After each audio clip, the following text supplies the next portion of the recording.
It's an orange juice. What's up everyone, this is OJ. The Electro Wizard is a legendary card that's strong but not overpowered. He has a 1.7 second hit speed. He can stun up to 2 units. If he only targets 1 unit, then he'll deal the full 200 damage. If he attacks 2 units, his attack will be split in half and it'll deal 100 damage to both targets. His attack is a 360 degree area of reach within 5 tiles. If he's locked onto a single target like an arena tower, he can mitigate half of the damage done by placing something to split and sponge half of his damage. However, it's more effective to just plant the ice golem directly on top of him to push him out of range of the arena tower. This way the golem soaks up 100% of the damage. If he approaches the lane by himself, you can completely shut him down with an ice golem for a positive elixir trade. A lot of 2 elixir cards can shut him down when he's alone. The log can prevent the Electro Wizard from getting more than 1 attack on your tower. Unless he's stunned or pushed back, the first unit or building he attacks will continue to be targeted. So even if you place 2 units beside him, only his second attack will aggro onto it. His first attack will continue hitting the arena tower. When ignored, he can deal exactly 800 damage to an arena tower, so you never want to ignore him. He could be risky to play in the back. You'll trade elixir with your opponent and they'll land damage on your tower. If you run a zap bait deck and their counter to your minion horde is fireball, then this actually might be a good trade. A level 1 Electro Wizard spawns a level 9 tournament standard zap. It can take out everything that zap can. Mirror card is just placing down the same card twice, so the mirror will spawn a zap, potentially a higher level zap if your mirror is strong. However, when you clone an Electro Wizard, it will not spawn a zap, but the mirror images will retain the stun from the attack. The spawn zap is very effective at taking out an unsupported lava hound. His split attack takes 2 shots to kill a full health lava, but the zap brings him down to 1 shot, so he can take out 4 lava pups and 2 attacks with his spawn zap. He can disarm most of the goblin barrel, but he is not a direct replacement for zap. With his really low health, it's almost never a good idea to spawn him in the heat of battle. He'll just die immediately. For minion horde, if you don't have arrows or fireball, it's better to use zap before you spawn him on top of the horde. His attack will stun both units for 0.5 seconds, so he absolutely destroys Inferno Dragon and Sparky. His stun isn't a true stun, so unless the game bugs out, it does not reset the attack. The unit merely resumes the swing. Skeleton Army is a good counter to the Electro Wizard. His split attack will kill 2 skeletons per attack, but that's not nearly enough. The flip side is also true. He can spawn zap on top of the Skeleton Army, just wiping them all out. If the Ice Spirit is the only unit near him, his focused single attack can kill an Ice Spirit in 1 shot. But his split damage attack can kill Fire Spirits in 1 hit. He's a very reliable defensive card. He can shut down a Mega Minion or even a Valkyrie when played in the back. It translates into a nice counter attack. He's extremely reliable to counter a miner and force him to re-aggro with his spawn zap if you can't afford any chip damage at all from their miner. You can shut down a Hog very reliably. The Hog will only get 1 attack in. Against Graveyard, his spawn zap is pretty good at taking out most of the skeletons.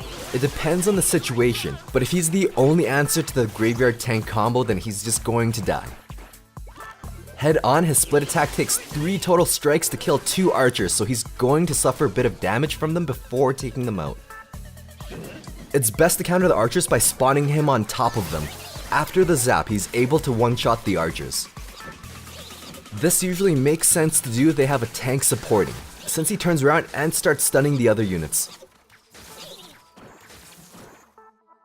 Combo is high damage and stun attack. You have a balloon killer. Provided nothing is accompanied with a balloon, you can shut it down completely from reaching your tower. As long as you know your opponent doesn't have any troops to plant near the river, you'll want to space him out so he doesn't get hit by the balloon. But with a tank, you're going to need another heavy hitter since his damage is split in half. A Mega Minion works great to take out the balloon, followed by finishing off the giant. One of the beauties of this card is that he has the ability to tank a few hits from the tower. Then re-aggro the tower as the other units come closer, maximizing damage distribution. 2 cards pair with this concept particularly well, the Miner and Graveyard. The Electro Wizard will tank a few hits, then once the Miner is there, the tower switches targets. Same thing with the Graveyard, he tanks a few shots while dealing massive damage to the arena tower. Then once the first skeleton spawns, the tower stops attacking him. On top of that, the 0.5 second stun even allows more skeletons to spawn.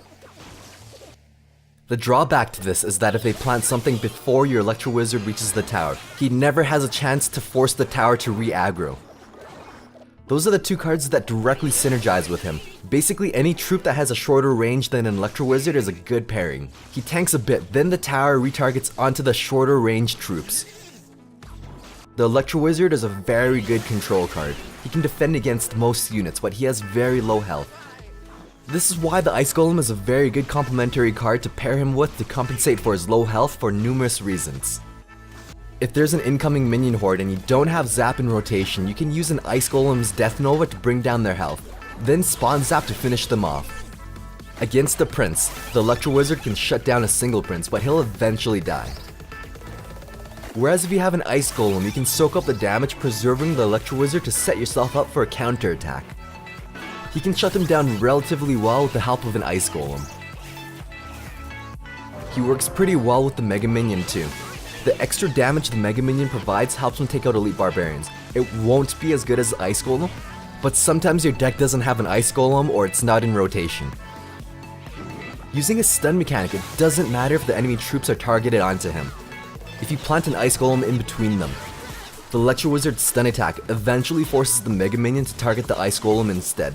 Additionally, paired with other heavy hitters like Mega Minion or Elite Barbarians can shred tanks really hard. He can even survive for a counter attack. Overall, the Electro Wizard is a versatile card that pairs with almost every other card. Any card placed in between him and the troop can force him to retarget and re-aggro. He's a very strong card that can be devastating when left ignored. Kind of like if you ignore a princess to snipe your tower. He also kind of functions like an Ice Wizard where he slows down units. The Electro Wizard shares a similar weakness like the Lava Hound, in the sense that a Lava Hound is not that good on top of ladder unless it's at a max level, because a higher level Zap will always one-shot Lava Pups. So level 1 Lava Pups will die to a level 10 Zap in one shot. Similarly, a level 12 Zap will take out level 3 Pups, and it's very difficult to farm a level 4 Lava Hound. Even then, by the time you reach a level 4 Lava Hound, most players that you face will have a level 13 Zap and be able to kill the pups in one hit. Even farming grand challenges and reaching 12 wins back to back, it's very difficult to max out a legendary without a special event. The only time a Lava Hound will be useful in top level play is when the Hound is level 5. The max level pups won't die immediately to a level 13 Zap. The Electro Wizard shares a similar weakness and scalability on ladder. A level 2 Electro Wizard spawn Zap can't kill level 11 goblins. It scales linearly, so a level 3 Electro Wizard won't be able to kill level 12 goblins. If you haven't earned a level 3 Electro Wizard during the event, by the time you farmed him on ladder and regular grand challenges, you're most likely going to be facing opponents with level 12 or 13 goblins, so the zap damage is not quite as effective. That being said, where tournament standard is enforced, Lava Hound and Electro Wizard reign supreme, where they don't fall to the weakness of the leveling issues. I expect to see him more in challenges than I do on ladder. That being said, we still do see Lava Hound on ladder. He's a very well designed card where he's not overpowered, but does offer enough value to use him. I found a lot of success using him behind large tanks like a giant or even a bowler. Ice Golem works really well too as a pseudo tank to soak up damage defensively or even to push offensively. Then backdoor with a minor Goblin Barrel or Graveyard to apply a lot of pressure both on the front and back end of the map, making it really annoying for your opponent to deal with. I think some of the best cards that synergize with him are Ice Golem, Mega Minion, and similar cards, but it does really depend on your deck and your playstyle. Unfortunately, with this really unique stun mechanic, it indirectly nerfs Sparky and Inferno Dragon. But these two cards scale differently in the sense that level 1 Sparky and Inferno Dragon already deal massive damage, whereas the Electro Wizard Spawn Zap is very reliant on his card levels. However, despite his issues with his Spawn Zap scaling on ladder, I do think he's still viable. He's not directly comparable to Lava Pups as that's not the main function of the card. His head-on attack is crazy strong and even offers more damage than a Musketeer. And his stun attack is the most important aspect of his mechanics. It can completely shut down a Royal Giant when paired with some really strong cards like Elite Barbarians. Thanks for watching, stay tuned for more quality OJ.